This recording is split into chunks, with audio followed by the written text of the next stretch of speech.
माझ्या घरी कोणीच कारलं खात नव्हतं, पण आज ही रेसिपी केली आणि सगळ्यांनी पुन्हा मागितलं. काय सिक्रेट आहे ते शेवटपर्यंत नक्की बघा. सर्वात आधी कारले स्वच्छ धुवून घ्यायचे आहेत.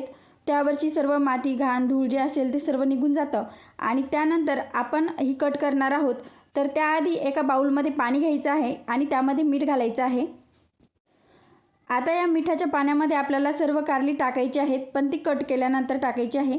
आता समोरचा आणि मागचा देठ मी काढून घेतलेला आहे आणि व्हिडिओमध्ये दाखवल्याप्रमाणे उभा कट करून घ्यायचा आहे आपल्याला. फक्त पूर्ण आपल्याला कट करायचं नाही कारलं. आणि त्यामधील सर्व बिया काढून घ्यायच्या आहेत. सर्व बिया काढल्यानंतर आपल्याला कारले कट करून घ्यायचे आहेत. तर कारल्याच्या आकाराप्रमाणे तुम्ही 2 किंवा 3 भाग करू शकता. मी इथे मीडियम साईजचे 2 भाग केलेले आहेत. आता ही सर्व कट केलेली कारली 10 मिनिटांकरता आपल्याला मिठाच्या पाण्यामध्ये असंच बुडवून ठेवायची आहे. आता एका बाउलमध्ये इथे मी चिंच घेतलेली आहे, थोडासा गूळ घेतला आहे, त्यामध्ये पाणी घालायचं आणि असं आपल्याला 10 मिनिटांकरता भिजवत ठेवायचं आहे. जर तुमच्याकडे वेळ नसेल, तुम्हाला इन्स्टंट पाहिजे असेल तर तुम्ही गरम पाण्यामध्ये भिजवलं तरीसुद्धा चालेल. इथे कारलेसुद्धा छान असे भिजलेले आहे मिठाच्या पाण्यामध्ये. आता हे सर्व कारले आपल्याला पाण्यामधून काढून घ्यायचे आहेत. कढईमध्ये मी पाणी उकळायला ठेवलेलं होतं. आता वरती जाळी ठेवलेली आहे आणि त्यामध्ये हे सर्व कारले आपल्याला मीडियम फ्लेमवरती वाफवून घ्यायचे आहेत, म्हणजेच शिजवून घ्यायचे आहे.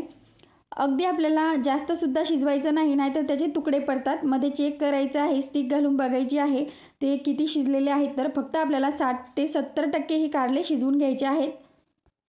इथे कारले उकडतात तोपर्यंत आपण एक मसाला बनवणार आहोत, त्यामुळेच आपल्या भाजीला खूप छान अशी टेस्ट येणार आहे. अगदी कमी साहित्यामध्ये ही भाजी बनवून तयार होते. खूप जास्त मसाल्याची गरज पडत नाही. तर अर्धी वाटी खोबरं घेतलेलं आहे, भाजून घेतलेलं आहे आणि इथे 10 ते 15 लसूण पाकळ्या घेतलेल्या आहे. तर इथे शेंगदाण्याचा कूट घेतलेला आहे मी, भाजून घेतलेला शेंगदाण्याचा कूट, जाडसर अशी भरड आहे ती घेतलेली आहे. धने पावडर, लाल तिखट, गरम मसाला आणि तुमच्या साठवणीतील कोणताही जो मसाला असेल तो तुम्ही यामध्ये वापरू शकता. तर तो त्याचमध्ये टाकून मी मिक्सरला फिरवून घेतलेला आहे.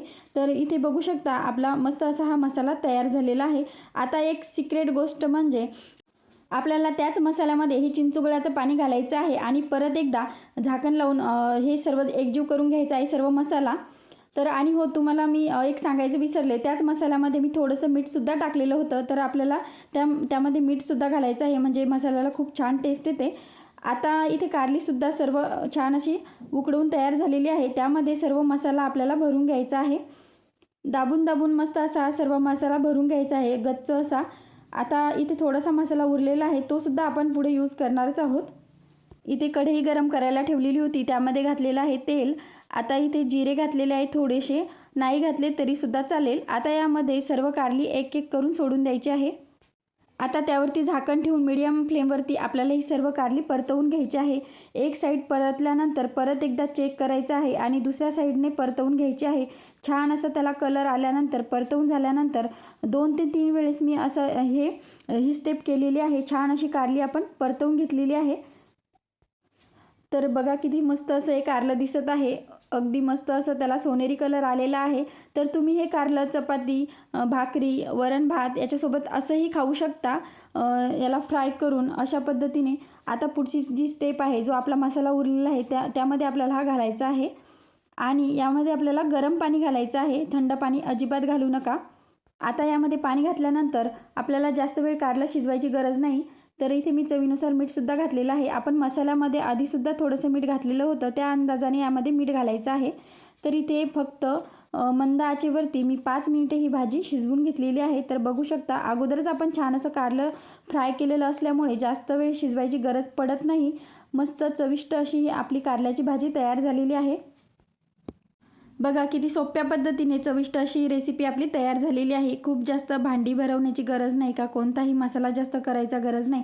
सगळ्यांच्या घरामध्ये अवेलेबल असणारा मसाला आपण यामध्ये वापरलेला आहे. खूप जास्त मसाल्याची गरज नसतानाही अशी चविष्ट भाजी आपण बनवू शकतो. तर खूपच टेस्टी झालं होतं हे कारलं. तुम्ही सुद्धा नक्की करून बघा आणि व्हिडिओ कसा वाटला मला कॉमेंटमध्ये सांगायला विसरू नका. व्हिडिओ आवडला असेल तर लाईक करा, शेअर करा, तुमच्या फ्रेंड्स फॅमिलीसोबत शेअर करायला विसरू नका. आणि पुन्हा भेटूया अशाच एका नवीन रेसिपीसोबत. तोपर्यंत धन्यवाद.